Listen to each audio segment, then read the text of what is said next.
Please take notice that decisions of the Metro Community Relations Commission may be appealed to the Chancery Court of Davidson County for review under common law writ of certiorari. Any appeal must be filed within 60 days after entry of a final decision by the commission. Any person or other entity considering an appeal should consult with an attorney to ensure that time and procedural requirements are met. Okay, welcome everyone. We have more than enough quorum. Thank you everyone for coming on this beautiful fall day. Any public comments? I see no public comments. We will move on to review and approval of the minutes. Are there any corrections? I noticed one thing. Unfortunately, we wish that Sarah Martin was here with us last month, but she was not. I was also not. Neither was Kara. Kara wasn't here either. I knew that too. Are there any other corrections or queries about the notes? Actually has one nitpicky one. My last name is actually misspelled. It's actually spelled S-L-O-N-E. N-E. Yep. Thank you. Non-standard. Thank you. Thank you, Commissioner Sloan.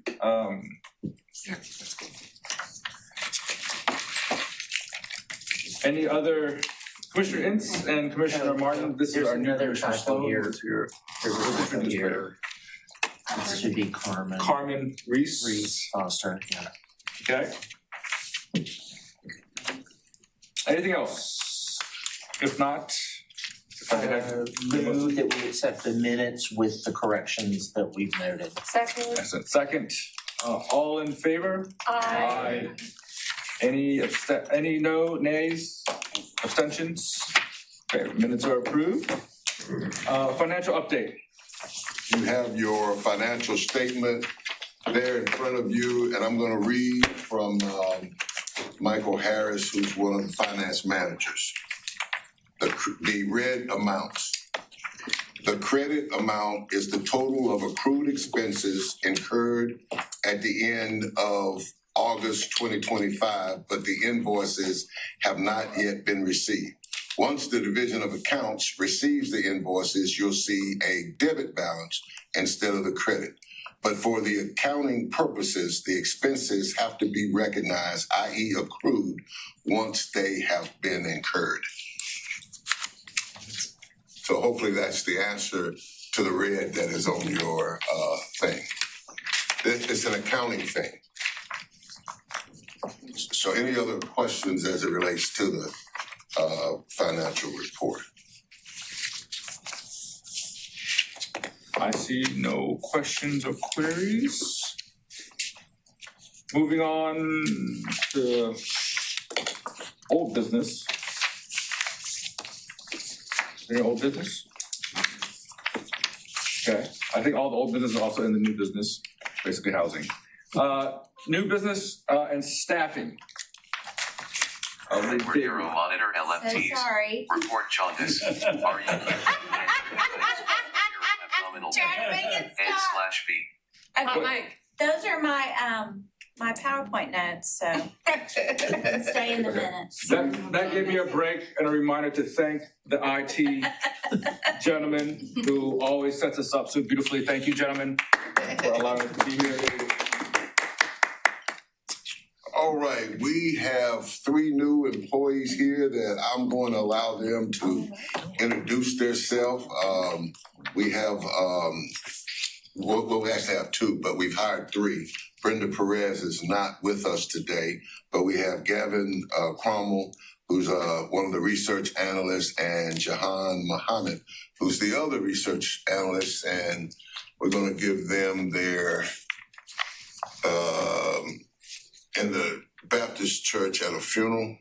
We have a period called Words of Comfort, and it's 3 minutes or less. And people often violate that, so I'm going to give you Words of Comfort minutes. So go ahead. Okay. Hi everyone, my name is Jihan Mohammed. I am a sociologist. I have a master's degree and a PhD in sociology from Michigan State University. My background is academic. Previous to this job, I was a faculty lecturer at Vanderbilt University Sociology Department, where I designed and delivered courses around issues of race and ethnicity in the United States. And I'm a research analyst. I'm very excited to join the team.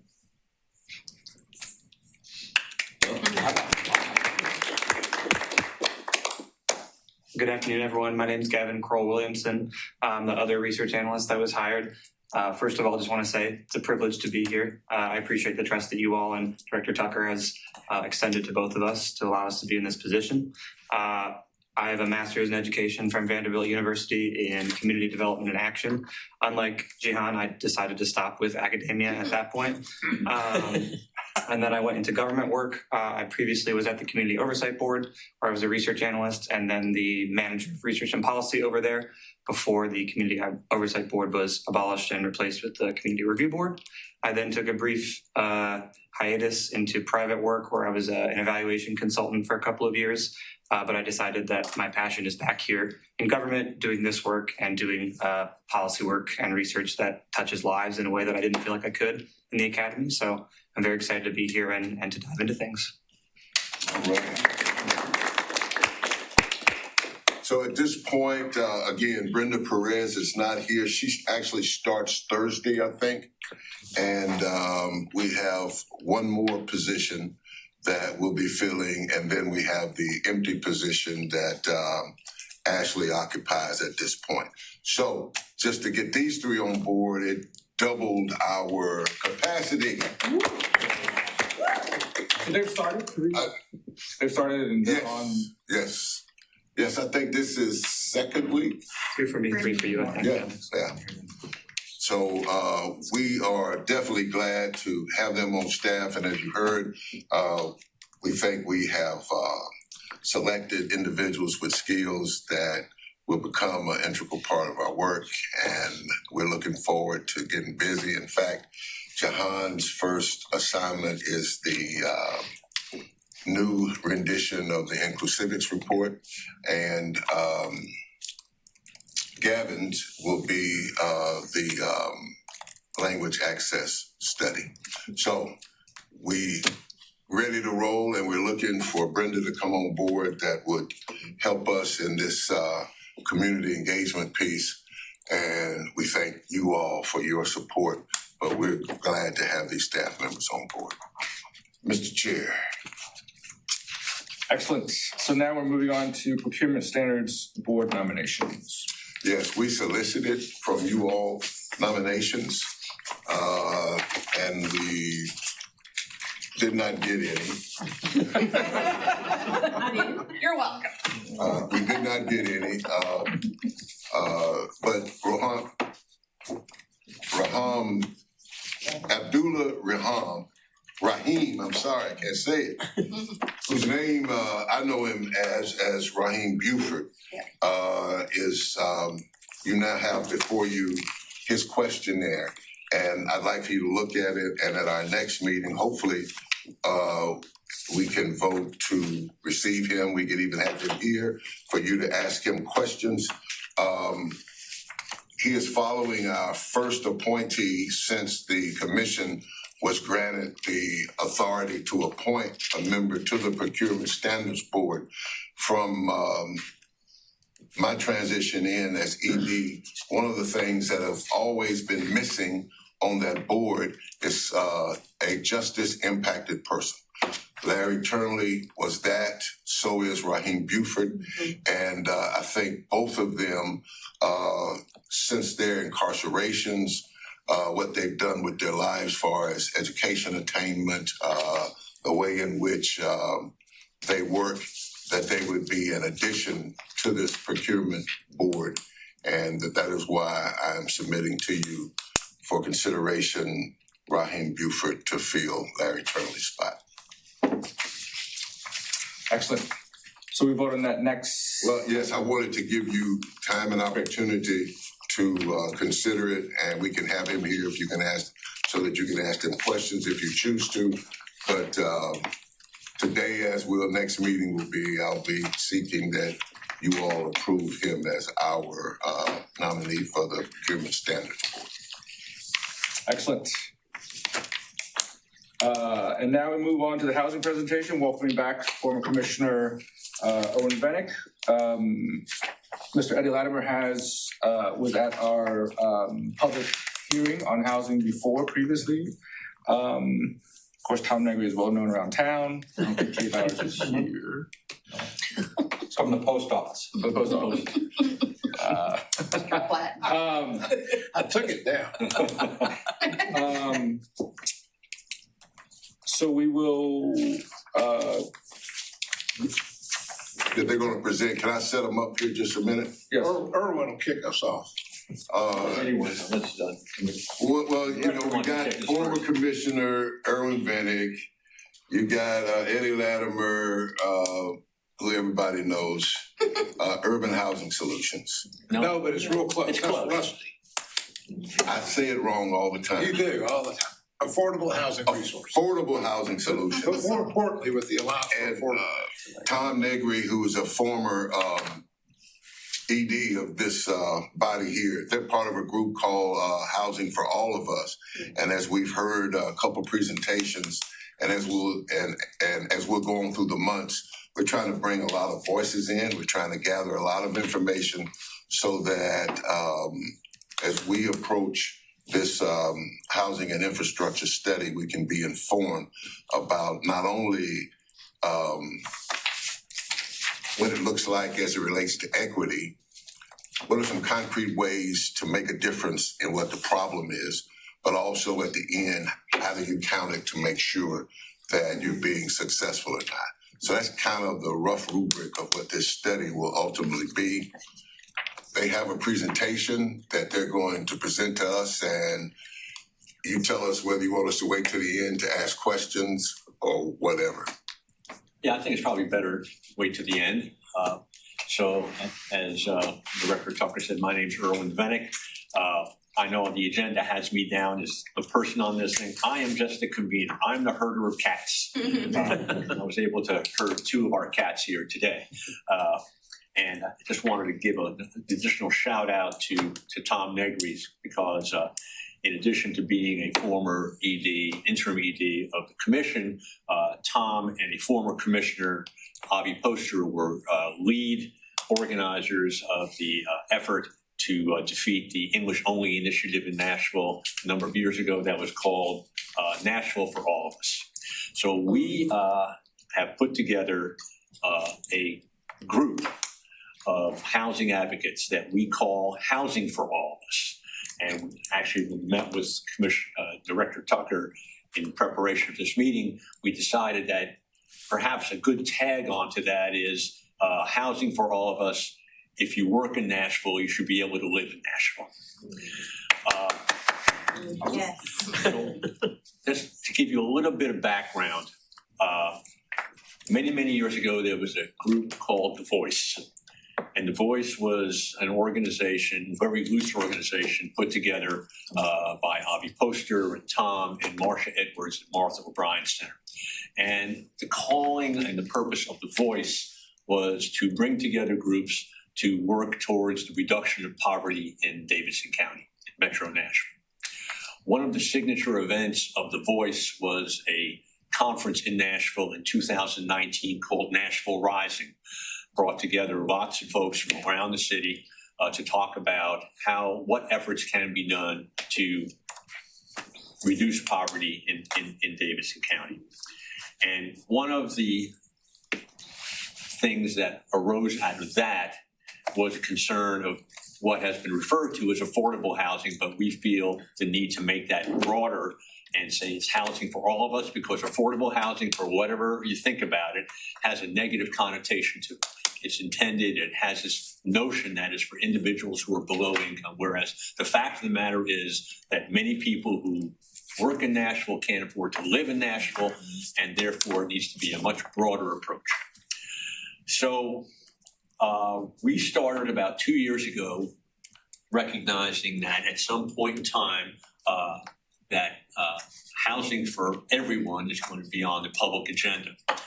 And towards that end, we gathered together those individuals and those groups who were active in the affordable housing, the creation of housing initiative. And we've been meeting over the last 2 years, doing two things. First, trying to identify what the components are of an effective housing for all of us strategy. Because if anybody knows what's been happening in Nashville over the years with respect to affordable housing, what you'll know is there have been studies after studies after studies. Every mayor comes in, does a study, and those studies go up on the wall, and nobody ever looks at them, nobody ever cares about them, nothing ever happens with them. So our calling among ourselves was to say, okay, what are the necessary components of a housing for all of us strategy that can be implemented and that will affect positively the problem? And Eddie will address that later on. As you may know, the Human Relations Commission has a long-standing history of being a housing advocate. And so we are here today to build upon and encourage you to build upon that tradition and that history of housing justice and housing fairness. We are aware that you have heard from the Division of Housing about the Unified Housing Strategy. And we also are aware that you have heard about the Housing and Infrastructure Study. And in that context, we approached Director Tucker to see if we might be able to come to you and share what we have observed and what we know and what we've been doing, and hopefully work together in support of a Housing for All of Us initiative in Davidson County. So with that, I am going to be followed by Eddie Latimer, who is the Dean of Affordable Housing Construction in Davidson County with Affordable Housing Resources. He will give you some background on the need and the problems of facing the Metropolitan Nashville community. He'll also share with you what we believe to be the necessary components of an effective and sustainable affordable housing for all of us strategy. Then Tom, with his background in community advocacy and his work on the Nashville for All of Us initiative a number of years ago with respect to English only, we'll talk about how we might approach doing that in over the long run. And then finally, I'm going to come back to you, and I have an ask for you.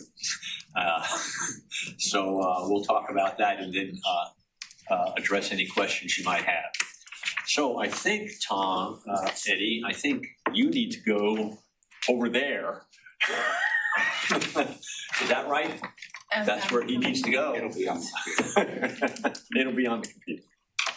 And you just have to hit next. You're asking a lot.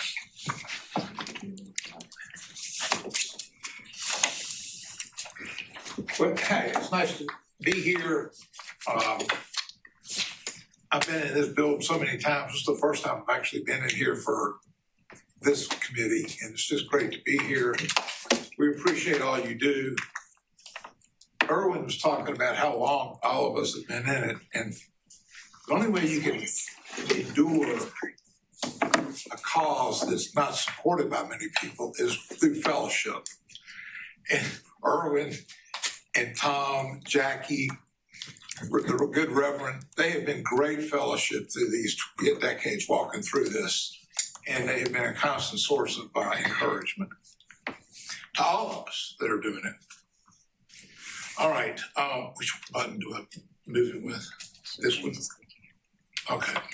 All right, the median rent in Davidson County, everything's gone nuts. Guess when everything went nuts?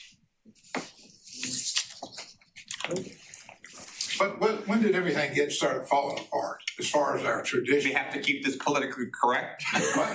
No. Yeah, I'm kicking you out. I just was curious to know what your thoughts were. Do you know when that was? Reagan?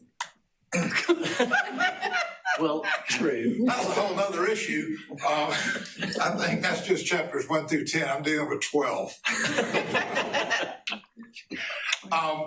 It was pre-pandemic. The interest rates were nothing. Everybody was selling houses. The materials were okay. The land was okay. Everything was real normal up until the pandemic. And then, because of the pandemic, we shut down all of the manufacturing in America, which included cutting trees, making shingles, nails, all that stuff stopped. So when they started getting it going again, what did the merchants, the manufacturers do? Kept the prices the same. Yeah. I think you're hitting something that's got your sheets in front of you. Thank you. So they just raised their prices, but the problem was there was no end to the raise. And it just kept going up. And the same thing happened with land. And in Nashville in particular, we're a great investor city, so our land went up a lot faster than other cities like Chattanooga or Knoxville, because they knew they could flip it really quick.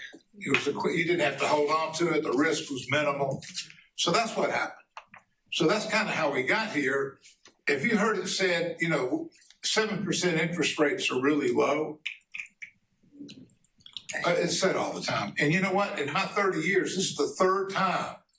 In 30 years, they've been at 7%. Generally, they were higher. My first house. And but the problem is last time they were 7%. Guess what? A 3-bedroom, 1,300 square foot house costs. And around Vanderbilt, they cost about 130. Just over the hill here, you could get it for 80. So the problem is that's really a false thing because of that. So you can see how rents have gone up because of demand. There's the median rent, and we're now at $1,620. Not long ago, probably pre-pandemic, you were probably about $800. Am I going the wrong way? Okay. I'll click that. Oh, I see. I got it now. Even I can do that one. All right. So here's what a house costs. Affordable units are disappearing. In 18, they were 38,000, under 500,000. Now they're 72. It's just, is that under or over? I guess that's 2010. 2010, when everything was normal, it was 72 units under 500,000. And now there's hardly anything. There's 11,000 units under that price range. And if you're an 80, do you know who defines affordable? The people who give the money. The source of funds defines the word affordable. And who is the biggest source of funds for housing? HUD. So HUD basically, for all these years I've been in this, has defined housing at 80% of AMI and less. And right now, 80% of AMI is $85,000. And when I got out of college, I could have retired and gone to the Bahamas for $85,000. It was what we wanted to make. And it's just, you can't even touch life with that right now. But so that's where the housing crisis lies in all those who can afford 120 and less. That's where the challenge is. And why? Because they can make the money.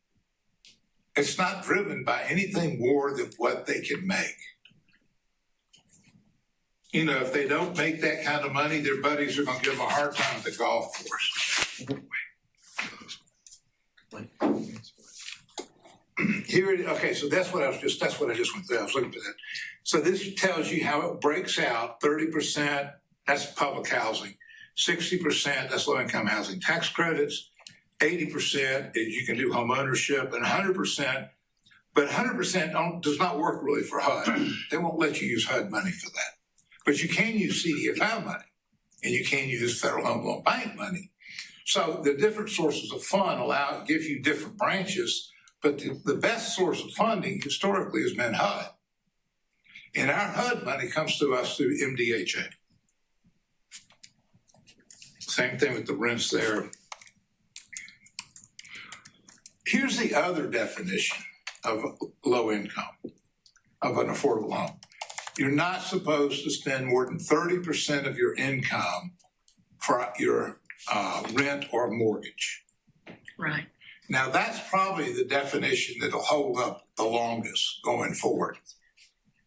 But that's a problem because you can always move that income up over 100%. Nobody will notice who's left behind. Now, who is in that group under 100%, under 100,000. This is who it is by the largest majority of people. It's your all educators, K through college. It is all government services, state and local. It is all manufacturing. And it's most of your clerks in that professions downtown. And it's a huge part of your entertainment, hospitality industry, except for bartenders who make a lot of money. So that's who it is. And so really, the backbone of what makes our community healthy can't live in the community. You've got to, one of the things I'd really encourage y'all, as y'all look at this, is you've just got to remember the objective is the workforce in Nashville. That's really the simple objective. It's about the people. It's not about government. It's not about production. It's about the people and can they live here. That's your main objective. All right, okay. Thank you. Yeah. Does this work? Can y'all hear me? Yes. Okay, all right, great. The housing resources that we have in this town are very limited. They've been cut tremendously by HUD. HUD has, got cut along with everybody else about 6 months ago. Low-income housing tax credits, there are a lot of low-income housing tax credits, but to build a low-income housing tax credit unit is expensive and it takes up to 3 years. So if you were to build a low-income housing tax credit apartment building, 3 bedrooms, you know how much it costs to build that? $300,000. Do you know what it costs to build a 3-bedroom standalone home? About $220,000. Yep. Why does it cost so much? Because of the fees that the syndicators make off of that deal.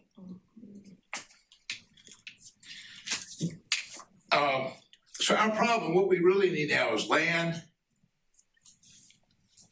And there is no new land. The other day, there's a property came on for 150.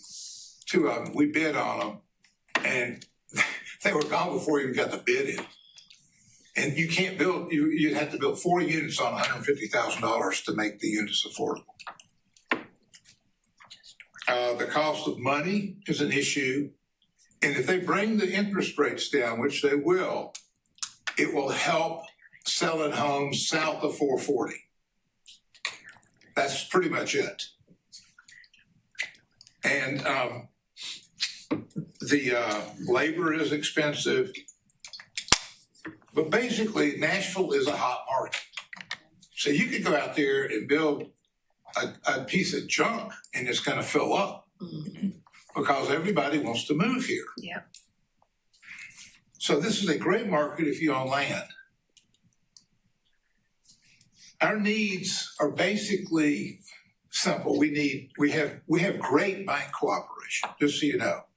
Not all of them, but the ones that cooperate enable us to be incredibly creative and give us good rates and give us good ideas. I mean, we just met with the bank today who had an idea how to create a down payment, $100,000 down payment. So it's just real encouraging. The banks are really working at this. But what we don't have is the full support of the government, federal, state, local. And we really need that because without the government, you can't create subsidy. And the whole thing about affordable is subsidy. That's all for now. Everyone.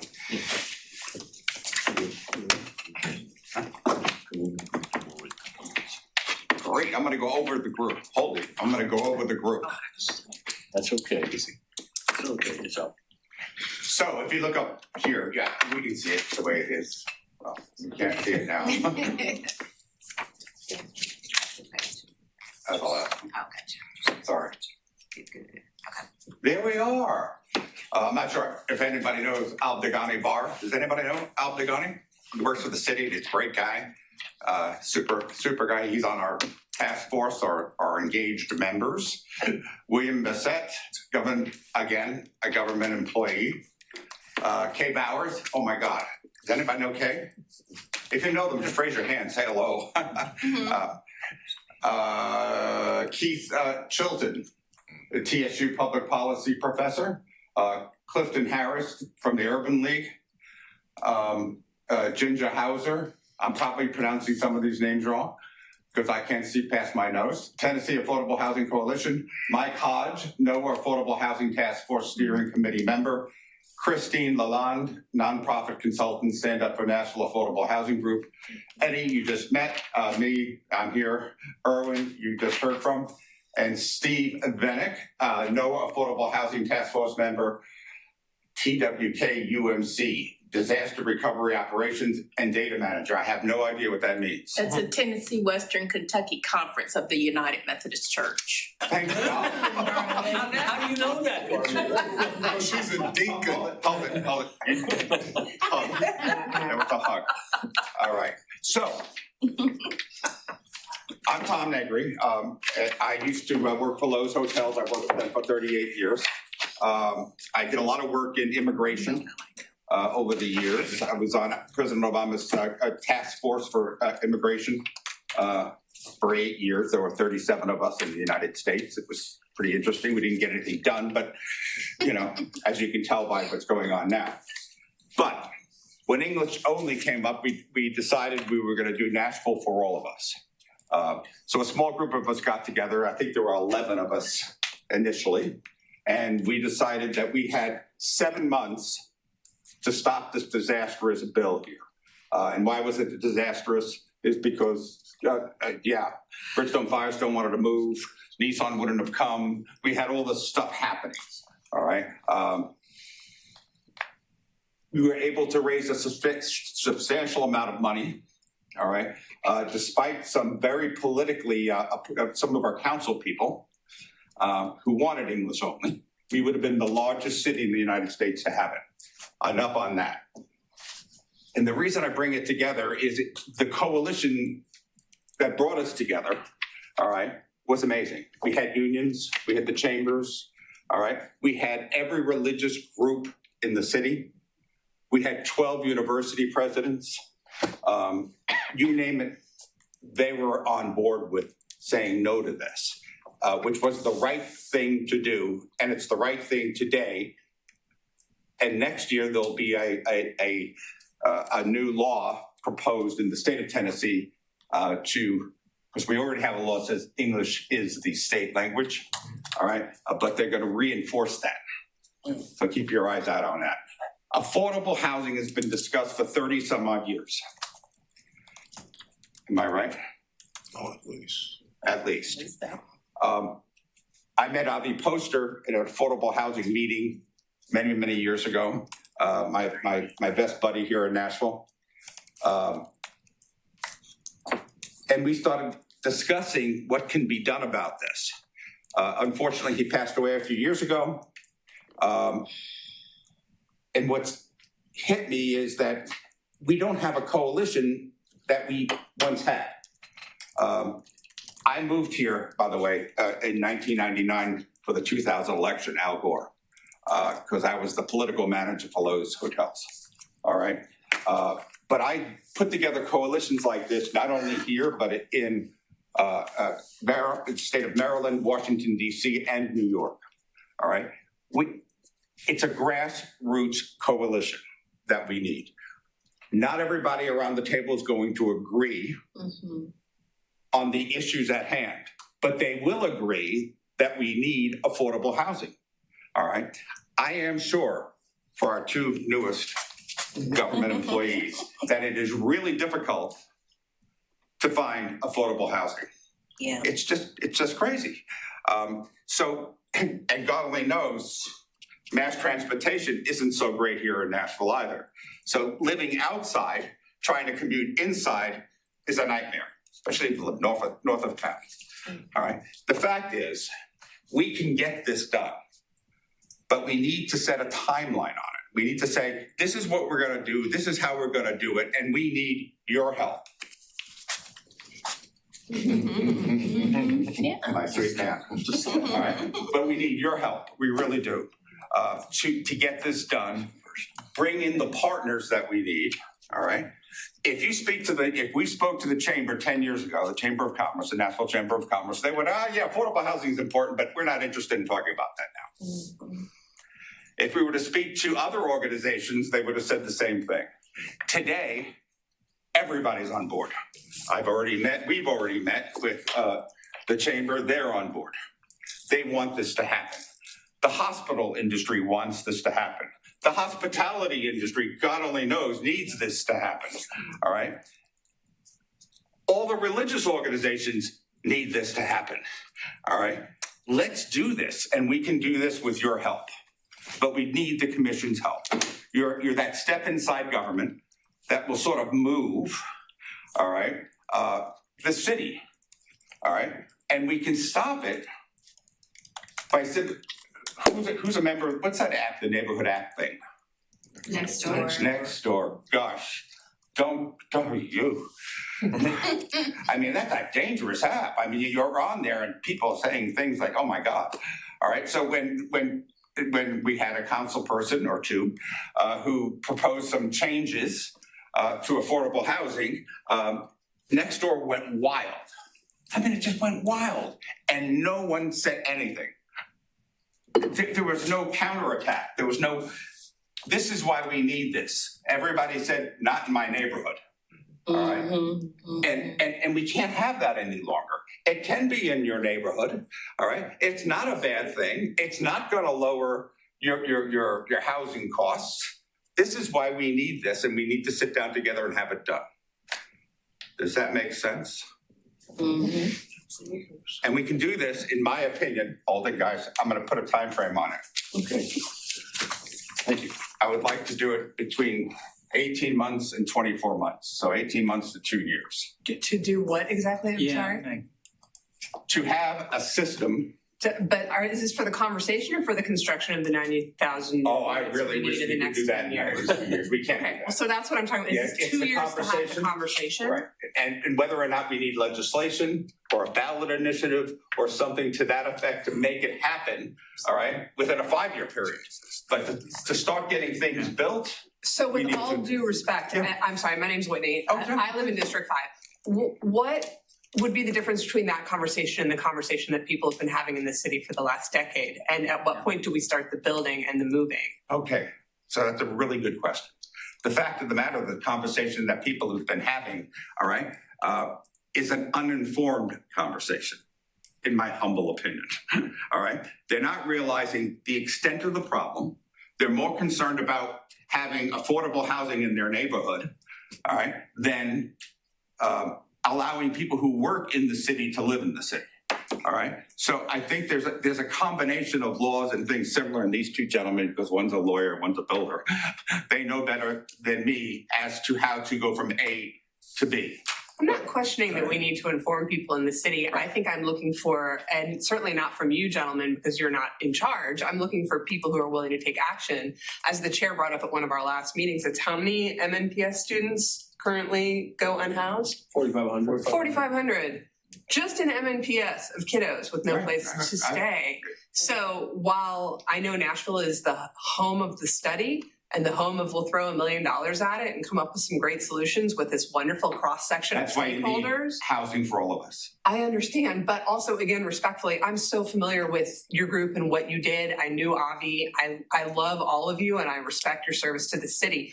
But it's the same voices having the same conversations over and over and over again, and nothing gets done. But it's not what I'm very interested in is how do we jump to that next level? That's why we have to include these other voices.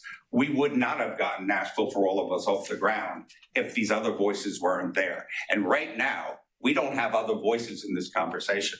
All right. You may hear from certain religious groups that we need affordable housing. You may hear from a hotel saying, I can't hire anybody because there's no affordable housing. All right. And the answer to that by the public is raise the wages. All right. The hourly wages. What we don't have and haven't had over the last 30 years is a conclusive, a group together, all right, that understands the issue. All right, so that we don't have the opposition that's been spread, all right, because it's not working. Does that make sense? A I lot think of we're this past makes a that. lot of sense, but I think we're past that though. I know your position, you're afraid of the NIMBYs, but I really think NIMBYs are not the issue anymore. I really genuinely don't think that's the So what do you problem think the we're issue dealing is? with. I think we don't have the buy-in from our government to do what needs to be done.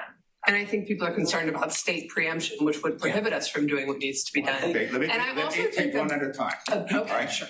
As far as the city, all right, this group will push the politicians in the city, including the mayor, to commit to it. Because, By this That's what- group, you mean MHRC? huh? No, By no, the, oh, your group, heard, okay. right. Housing for all of us, all right? Because guess where politicians get their money from? Corporations. They get their money from associations, all right? And that's who's gonna be speaking together for affordable housing, all right? So yes, the dog is wagging the tail now, and we wanna be the dog. All right, and that's what'll happen, and that's what happened with English only. It's exactly what happened. Everybody spoke up and they said, oh, you know, if the chamber's for it, you know, how am I gonna fund my election next year? I'm sorry, the next question was? So I think, you know, what the comment that you're making is exactly the comment that's been around our table. And that is, it's time to go beyond the studies, and it's time to sort of get the initiative in a broader coalition type entity. So, you know, I think Tom has presented a vision of what that might be. And I think our group is ready to try to implement that in a way that we're not relying upon government, we're relying upon the power of the, you know, of various institutions in our community and people in our community that are committed to implementing a change so we have actual progress in this area within a dedicated period of time. Now, what form is that going to take? Not exactly sure right now. You know, we have been waiting somewhat for the creation of the Unified Housing Strategy and the Infrastructure and Housing Study. And that has put a little bit of body around it. And in fact, we're seeing some of the implementation of the housing and infrastructure study now with some of the actions in Metro Council to adopt some of those zoning changes, which is going to be part of the process. So what we have been spending our time with is trying to, first of all, come up with some components of what we think needs to be done with respect to these various studies. And I think it's in the materials that you have. It's, you know, it's a document that we've called Housing for All of Us Components. And if that has not been distributed, has it been distributed? Oh, there it is right there. And I'm not going to go through it, but you can look at that. And I think those are some things that sort of get beyond, you know, platitudes and focus on things that actually need to occur. In terms of what we would like to do and what we'd like to put before you as a request, okay, is a couple of things. First, in the context of the historical concern of the Commission on Housing, what we'd like to do is we'd like to suggest that the Commission, with its newly hired research and policy analysts, do something along the same lines that we've done with Inclusivics. And that is, with Inclusivics, you have taken a hard look at how Metro spends its salary money throughout the city in terms of what impacts that has and how that reflects the allocation of money, both in terms of gender, race, education, things along those lines, with the hope that that will in fact change some actions within Metro government. We would like the Commission to take on that same responsibility with respect to putting together a scorecard that looks at the housing and infrastructure study, that looks at the unified housing strategy, and basically holds Metro's agencies to count for what they say needs to be done. We don't have the capability of doing that. We don't have the research analysts. We don't have any money. You have the research analysts. So we would like the commission to consider doing that as long-term over the years, because it needs to be focused, it needs to be directed, it needs to be sustainable, and it needs to be published. The second thing that we would invite the commission to do is to invite one of your commission members and one of your staff members to join us on our Housing for All of Us group. And that way we can hopefully bring together more resources, more ideas, and get beyond the studies, get into the implementation, and get into the production of affordable housing for all of us in Davidson County. Who is doing something about affordable housing at the moment? Before we go on to that, if I may, please, I've been relatively patient here and trying to get a question in. To channel some of the concerns I hear from my good colleagues down at the end of the table, as well as some of the description and detail that's just been offered as well. Some of these latter points fall within the traditional sort of Title VI realm of which this board is concerned, right? The equitable distribution of resources that are allocated out of government coffers, right? And that that should be done in a non-discriminatory way. So I get that.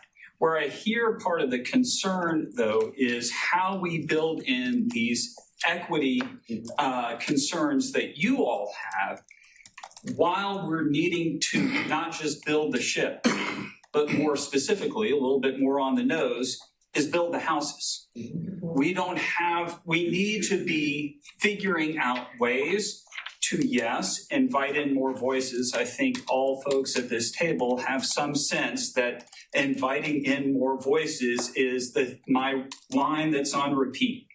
The other half of that, though, is how we then manage those voices and put feet on the ground while we're figuring out ways to bring other folks in. And where I'm hearing some questions from the table and that I still feel are up in the air is, while the sort of post hoc work of assessing how funds are being distributed and if that's being done fairly, if that's being done equitably, is something that we do, but that's after the fact. What you're asking us is a kind of pre-question to make sure that this sort of system of overview is in place prior to these things, prior to any of this construction, prior to the zoning changes, prior, which I don't disagree is an important thing to tackle.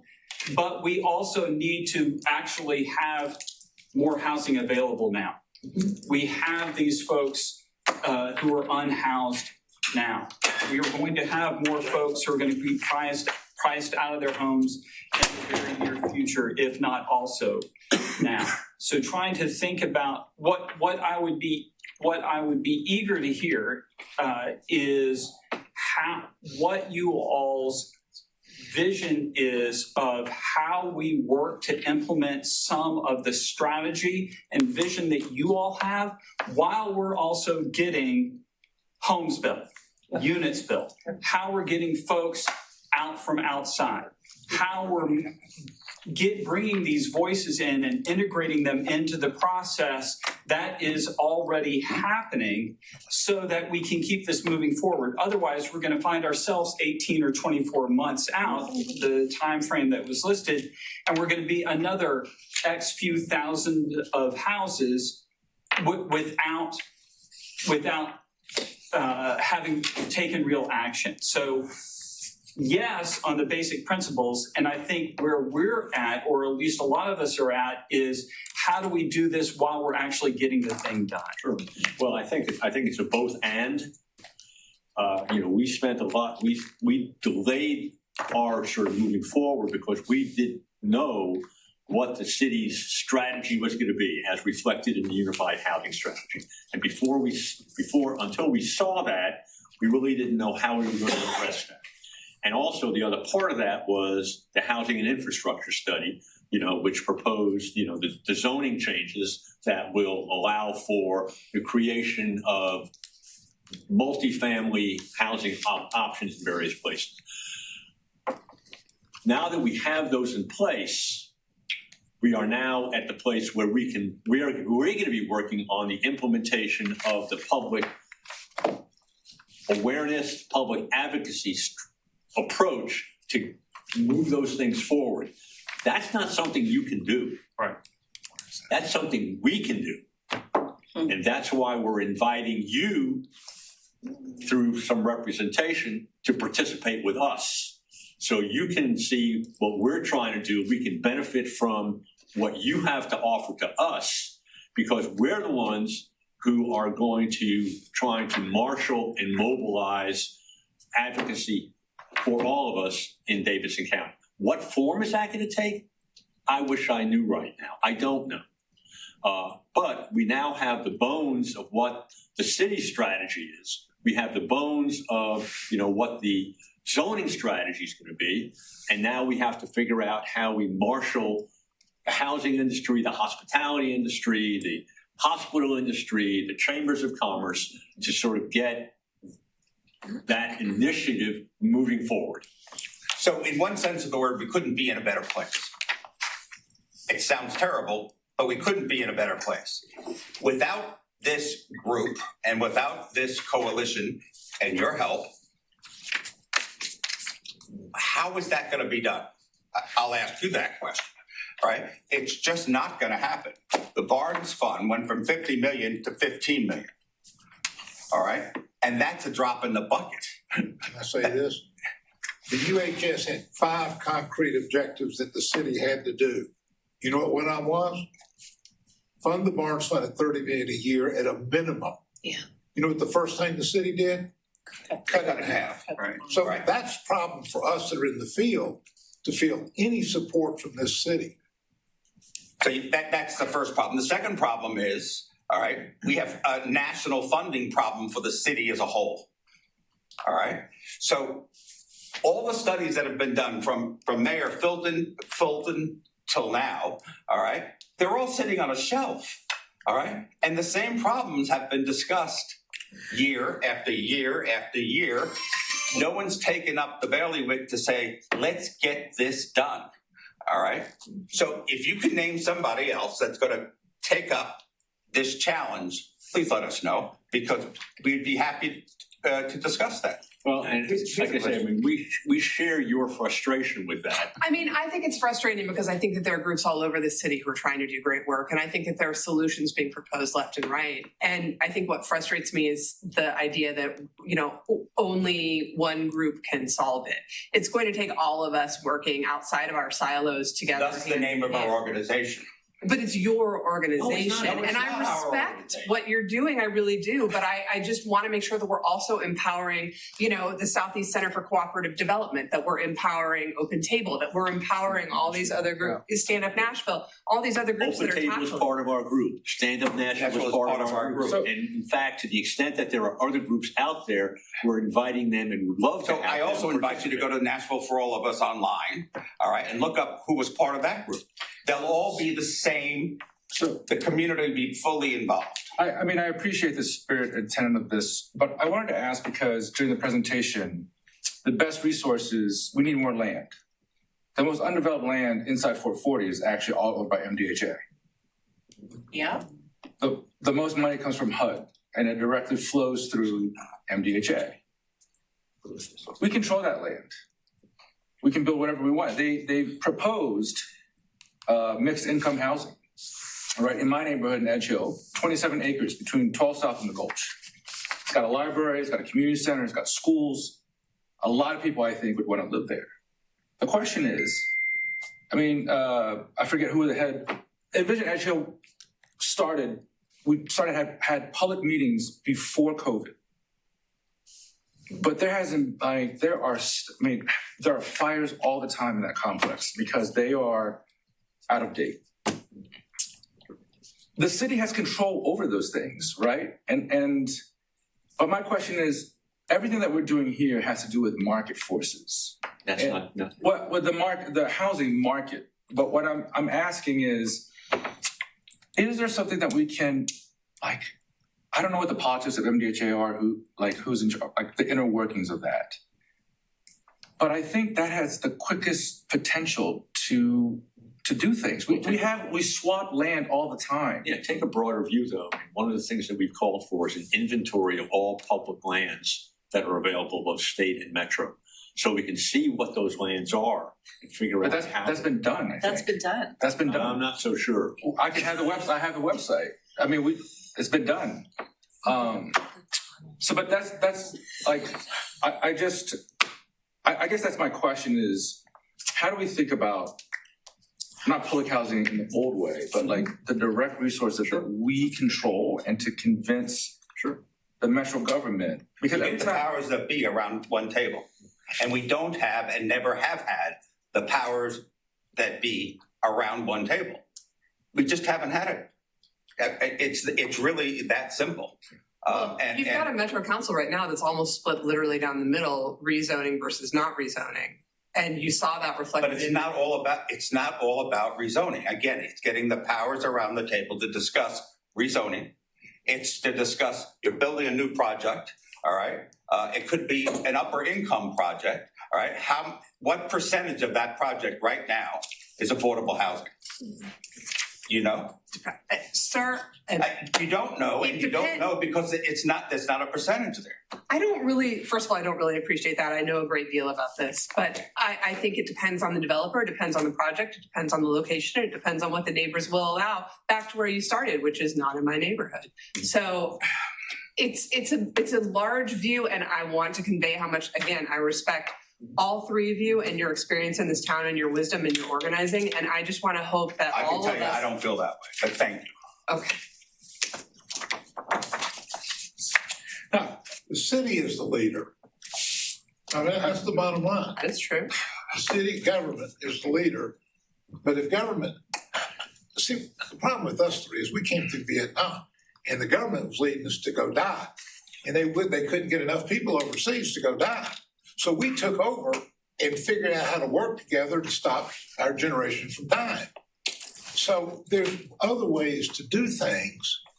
You don't have to burn down a building to burn the American flag, but there are other ways to, where the people, the strongest voice in the world is the people. And if we get out there, we can influence. I mean, the council's got great people on there. I can think about 7 or 8 I go to right now, and they would really support this. But we've got to figure out how to have the people run the city, because the city is not running itself in this area. And question to that point, and I'll just ask it directly. And forgive me, I don't have a name tag, but I'm Todd McKinney. What's the status of public housing and subsidy these days? You know, it's just kind of thinking through, you know, if you start with the most economically vulnerable citizens around Nashville and work your way up from there. I keep hearing affordable housing, but affordable is relative. And so if you kind of start with the most vulnerable citizens, what is the status of public housing and subsidy these days? Because it occurs to me that developers don't do subsidy. You know, they have cost to cover. So what is the status these days, you know, around Nashville, nationally, whatever it is that you're familiar with? And is that part of the strategy? Housing for all of us includes everybody. So it includes the most vulnerable, the unhoused, the middle income. It's a huge bucket. And there are different strategies dealing with different. Unfortunately, we're dealing in a political environment now where I think the subsidies for lower income individuals is going to be very problematic. And how we approach that, I think, is a reflection of sort of what we want to do with our dollars here in Davidson County, dollars in the state of Tennessee, because I don't think we're going to be getting much from the federal government. And is that the kind of thing that folks like us could help with? You know, I think certainly The commission could do some things along those lines because the commission has always been involved and concerned about housing equity. And so I think to the extent that the commission sits at the table of metro agencies, it could raise those issues to those other agencies. You know, we'll be working in the larger community to address the unhoused, the low income, the middle income, you know, the working poor. So if I could ask again, so what is the ask from us today? The ask is to help monitor exactly how, as I think you were talking about, from the briefing, we now have a plan that the city has adopted. Right. How is the city going to implement that plan? And I don't trust the housing division to do it accurately. I don't trust the mayor's office to do it accurately. I trust the commission to do things accurately because it's done that in the past. And I think that in terms of us being able to criticize what is being done in the city, we have to have an honest broker evaluating what is being done. The commission has the resources to do that. That's our ask. Is to hold the city accountable. To hold the city the accountable plan they do that for to. what it has adopted as a unified housing strategy that also has an implementation plan. Okay.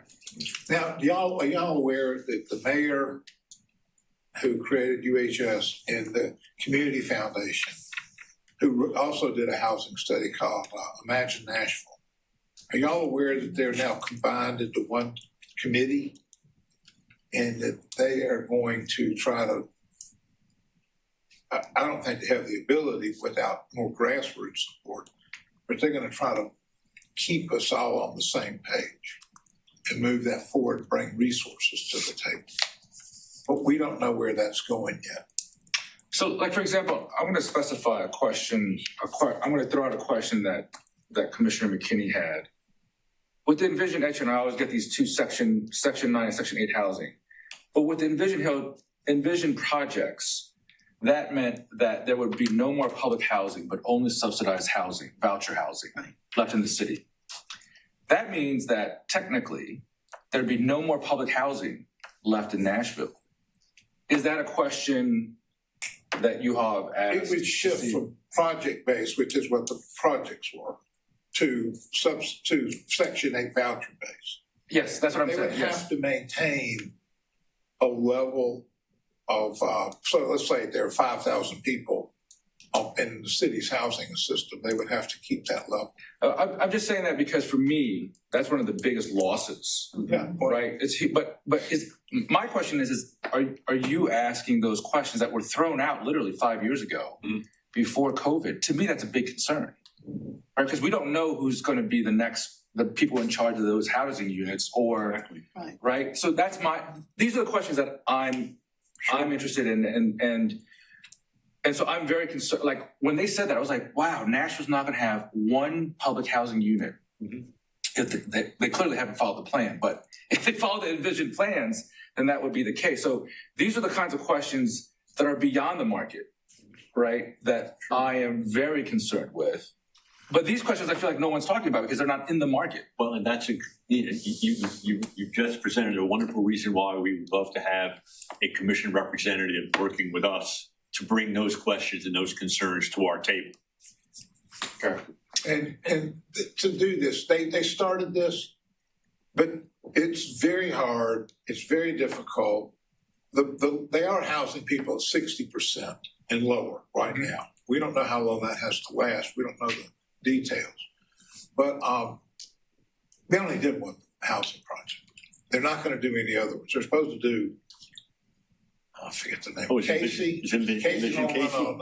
Yeah, that's what I read. Lafayette. Everyone's not supposed to. Napier is Lafayette. So it's just Which one? Which one? they're not going to do it there. It just this MDHA sort of lost their stomach for it. This first one's taking so long, and but what you brought up that was a really critical question. We're not talking about it much anymore because MDHA is slowed down. So we're not as concerned about losing that housing as we used to be, just as an FYI. The market challenged it. Yeah, okay. Are there any other questions? I wanted to make one small one. I don't have a name plaque either. My name's Commissioner Alan Sloan. One of the things that I heard that I think from the frustration that was being expressed earlier, and I also want to say that I have experience in each of the areas. I'm a licensed attorney. I work in construction currently, and I do community organizing. So I actually understand your frustrations and everything you have there. I think one of the things that I heard was there's a concept in Scrum management of the idea that you can get lost in trying to build the perfect thing and not recognize that what actually is needed today to get the job rolling can be improved as it continues rolling. So we hear people saying, like, the classic example is I need to get from point A to point B. You can spend 3 years designing a car that will give them everything that they possibly need, but there may be more and more redesigns and things of that nature, kind of hence the reports that we've all seen put on the wall, and everybody thinks, oh, we're just going to nail this. But nobody ever actually gets to building the car, and we still have people that need to get from point A to point B. So what we might need to do is maybe build a skateboard that is going to get people from point A. Is it the best way to get them from point A to point B? No, but it's going to start getting them from point A to point B. And then maybe a year in, we add something to steer with, and now we've got a scooter, and that's a little better than the skateboard. And maybe we add some bigger wheels, and just so on and so forth. And I think that a lot of the frustration that's being expressed here is that we are hearing a plan that sounds like it is real well put together. I really appreciate that you, especially the community building part. I think that coalition that you were talking about is in fact exactly what has to be done. Everybody has to be rowing in the same direction. But I think that people have grown tired of eventual plans that have never come to fruition. And I think having something on the front end that is going to provide even a nugget of change will increase that buy-in for that coalition. I don't know if I necessarily have a point past that, but it was something that occurred to me while all of this was going on, that I think that is maybe two worlds, not seeing the world kind of at the same way, but hopefully that helps. And so then the question would be, what is that nugget that would be valuable to? I absolutely would love to tell you what that is, Yeah. but I unfortunately can't. But I can tell you that I think that would absolutely increase some of your buy-in. And so to the extent that we have more people engaged in conversation around the table about what that nugget is, and we can laser focus on getting that nugget done, that will basically put you in a place where people will start feeling that there's some movement going forward. It's demonstrable change. Have you gentlemen had a chance to visit the Drakes Creek Co-op? Have not. It's a kind of amazing model for a nugget, where they've taken one apartment complex in Goodlettsville and they're slowly but surely converting it over to an equity model where the community has a stake in the place where they live. And it's just an old apartment building, but it's turning into something much more valuable to those participating in the community. And so to me, when we're talking about having conversations and getting people together, let's find more landlords with more apartment complexes from the 60s who would work with these groups. And it's financiers, it's a land management company, it's community organizing, and it's only 40 units, but 40 units is a nugget. It's 40 units. And 40 more units is a wheel. And where's that located? It's in Goodlettsville. It's called it used to be called the Cottages at Drakes Creek. Now it's called the Drakes Creek Co-op. Yeah, okay.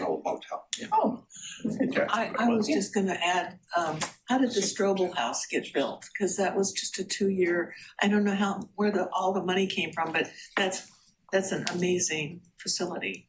Yeah. So I think that I'm not an expert and I'm not going to offer I think. But as I understand it, it was $35 million that was taken out of the AARP funds. Right. That's my understanding. So the COVID funds. And now it's focused And more on unhoused the communities. AARP funds were the COVID funds that have since are no longer existent.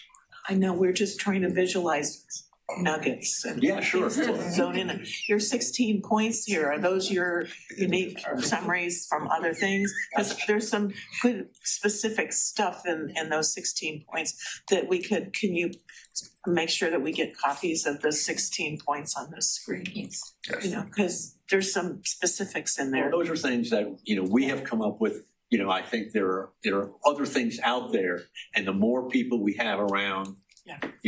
I think you just sharing. have a few people in the room that want to just pick up a hammer and go over to Habitat for Humanity and start building a house. I mean, there's a field right outside the building. You have HCA has a huge piece of property that's been sitting there for I don't know how long.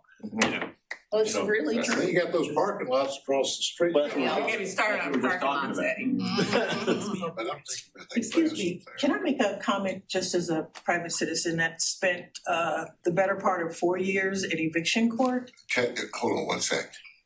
The chair has to recognize you. Please. Ms. Jackie. We've got to figure out how to build the plane and fly it at the same time. Hundreds and hundreds and hundreds and hundreds of people I've seen in the past 4 years in eviction court. I wish I have begged for council persons, decision makers to come down to eviction court to see what's happening in their city right under their noses. It is, I don't even know what adjective to use to describe It's not describable. how horrible it is. Environmental What's court happening just that. to people. We don't even want to talk about environmental court. But we've got to do something and do something quick. And during these past 4 years, we had funds to help pay rent in arrears. Gone. We don't have those funds now. The state has snatched them away. There's not a day except for Saturday and Sunday that I don't get 2, 3, 4, 5 calls from people who are getting tossed out of Section 8, losing their apartment because they can't. It's horrific. And we've got to fly the plane and build it at the same time.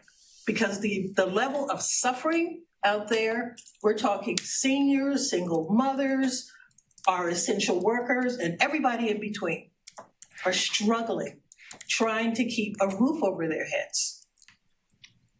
You mentioned the state snatched those funds back. What funds? Were they the state's funds to begin We were with? getting THDA money, lots of money to help persons get caught up with their rent. Yeah.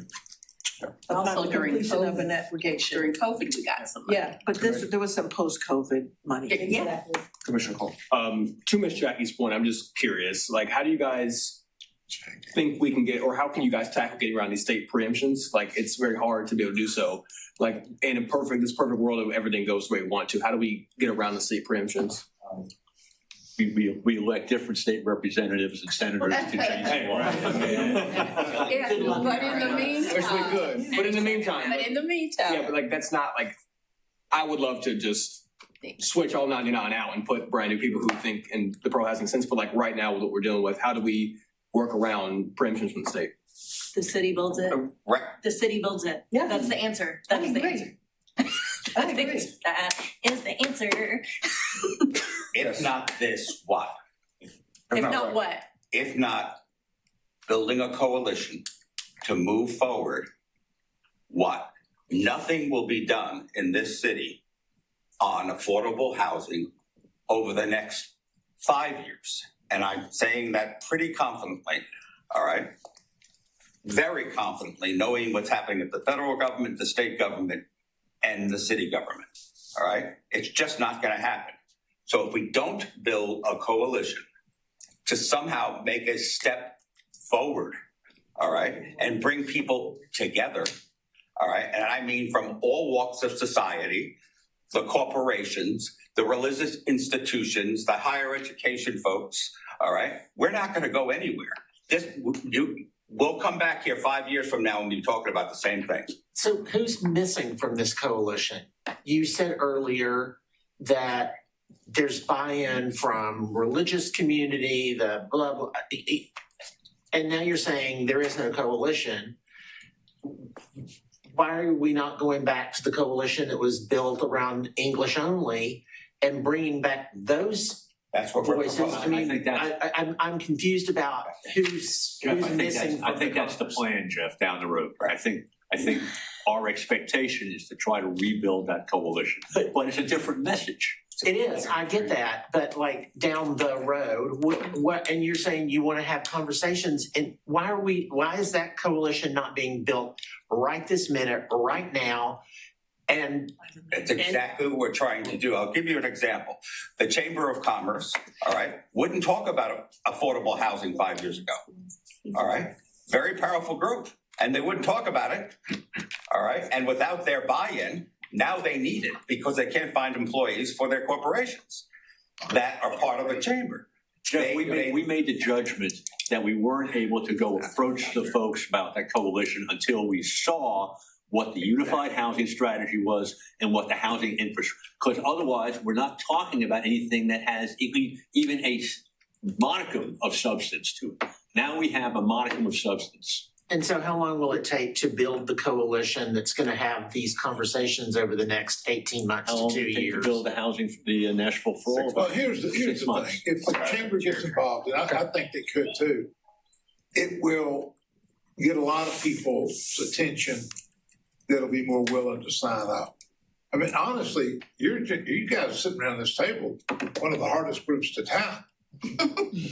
And I'm just saying that, we don't go to the same meetings. I don't do social media because I just don't get it. But y'all like it. So, but the thing is it's just, we would like to get your generation more engaged, more involved. Oh, sir. But I'm just saying this because we don't know who you are. We don't know where you work. That's one more comment and then Yeah. we'll wrap this up. I'll demur from responding to that. You have a group of folks here who are advocates across multiple spaces. Yeah. That work hard to make sure that the arms of the city are spread wide, that have boots on the ground every day. However, some of the work that we do here, while energized by that, is slightly different. And what I hear is asks that are really appealing to us in two different spaces. There's the work of making sure that I hear the ask of making sure that this body keeps its eyes on the housing ball, on the zoning ball, to make sure that these funds are being distributed equitably, that the housing is being built, that is being done in fair and proportionate, non-discriminatory ways. That is the work that these active advocate people who are around this table are energized and brought themselves in to do. There is another type of ask that I hear you to do, which appeals to the advocate in us, which works outside of this space and isn't at this table. It's a work of a different type of person in a different type of space. Both of them are important, but for the work of this table, unfortunately, I think the needs of those two groups and two spaces have been getting confounded from what we're hearing from you, and it's making it hard for us to tease out what it is of the ask of this group and what it is of the ask of us as people who will then go out and be individual citizens advocates in our various organizations and various neighborhood associations and wherever we are else in life. But that's the presentation, the ask of a different space other than this. And so I think while there are many questions on the table and many thoughts on the table, many desires for action on the table, part of where some of the challenge has been, at least for me, and part of what I'm hearing from other folks here too, is that the asks that you're bringing to us are of different spaces combined into one. It's not that either ask is bad, it's just what we're able to do from here is of a different type and quality than what we can do if we had a conversation outside of this room and with the other organizations of which we're a part. And so we're not coming I'm not coming at you, and I don't hear my colleagues coming at you with hostility about the need to do many of the things that you're doing. What we're trying to get clarity on is what this specific body can do, and then what else we can do in other spaces with other groups, with other neighbors, with other Nashvillians. Well, to the extent that we were less clear than we needed to be, our apologies. But I think you articulated, I think pretty clearly there are certain things that you can do that we can't do. Right. There are certain things that we can do that you can't do. That's right. Those things can happen and should happen at the same time. Okay. So I appreciate this. I appreciate all the comments. It was a great conversation. I think we agree on the same, it's a problem, it's obvious. And then I will commit to you, Erwin, and I want to ask you how you want us to keep the city accountable through all that. It seems like you, with your experience on the commission, that you have something clear in mind. I'd like to talk to you more about that. But in terms of coalition, I'm sure some of us will reach out to you. I encourage the commissioners to reach out. We will pass on your information. We'll talk about this further in terms of the sets of questions and the different ideas and things like that. We'll respond in kind. So I thank you and appreciate you coming here and spending time with us today. We appreciate you making the time. I just am grateful y'all care. It's been very encouraging, just at that level alone. Thank you. Yes, thank y'all. you very much. Okay. Appreciate it. Thank you. Announcements. New commissioner orientation is on Thursday, October 16th. I'm trying to think if there's anything on my calendar. From 4 to 6. We will be here at Lentz. Not a Shelby. Okay. We'll be here. By the way, new and old commissioners are welcome. All right. Yes, just for clarity, October 16th. October 16th. All right. Okay. Okay. Any other announcements? A question about, are we finished with No Hate on My Plate, or do we have any other events for this year? No, we're opening them back up now, Okay, now that we've got help. okay. Any other announcements? Queries? Except for Davies' white shoes, which are kind of fresh. Hey! All right. Yeah. Taking a motion to adjourn. RED. First, I want to thank Erwin and Tom for coming. And I also think, as I listen to the back and forth and I hear the passion, to me, that is a positive takeaway for me. That there's an acknowledge of a singular problem and our attempts to try to get our hands around it. That there are a lot of people that care about this. And right now, we are in the process of educating ourselves. Not so much in this thing of doing this over again of stuff that someone else have done. Just in looking at the unified housing strategy, some of the implementation doesn't, if it's 10 steps, it may only, it seems like it lists 6 or 7. So how do you finish that out? Some of the stuff that came up here about the different type housings that are needed, from low income housing to workforce housing to that middle housing.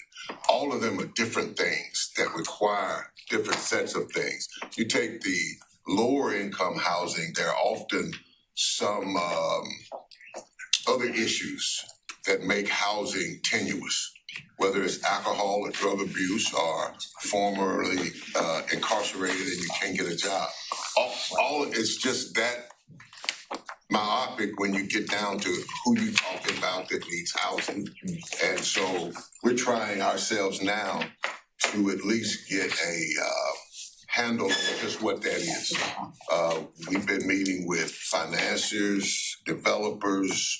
We've met with the new chamber chief, and we're doing some of those same things. And it's such a tough information out there that before we say, here's what it is, we want to be able to say, here's what it is, and we trust this to be what it is, and here's what we think we ought to do. So I like the passion, first of all, that there are people that do care, because without that, I think it's going to be extremely difficult. I think I've always said that political will is that one ingredient that we can't always measure that has a lot to do with whether or not this is going to be successful or not. I do think there have been some occurrences that are heartening for me. Councilmember Horton was successful in that overlay of 300 and some acres over in the Nations. But if you listen to the comments on such a small scale project, and then you do that times 1,000, I mean, every cat whistle and dog whistle imaginable. Right. If you listen, you heard all of that stuff. We sat in council, we sat through that. I say all that to say, I think even in the midst of some saying, what is the value of this moment? I still think that if we do this right, we can create something that will have a measurable impact on this situation. And we're just getting started. So, because I noticed the tension, and I like it because I think it makes us refine. It creates a refinement. It's not necessarily creates agreement, but it does create refinement. And we're up for the challenge. I think we've hired some capable, competent people that I think we can put forth some robust plans, and it's going to require a community engagement. It's going to require all of that. So thank y'all for coming. Appreciate y'all's time. And You didn't have to say all that after I gave you props for your shoes, but okay. I'll move to adjourn, please. Move to adjourn? Second. Anybody? That's not gonna be part of the minutes. Meeting adjourned. Thank you all. Thank you. I thought you said that they were talking.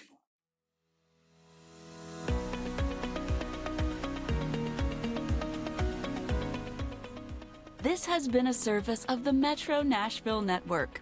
If you would like to see this presentation again, or for more information on this and other programs, visit nashville.gov.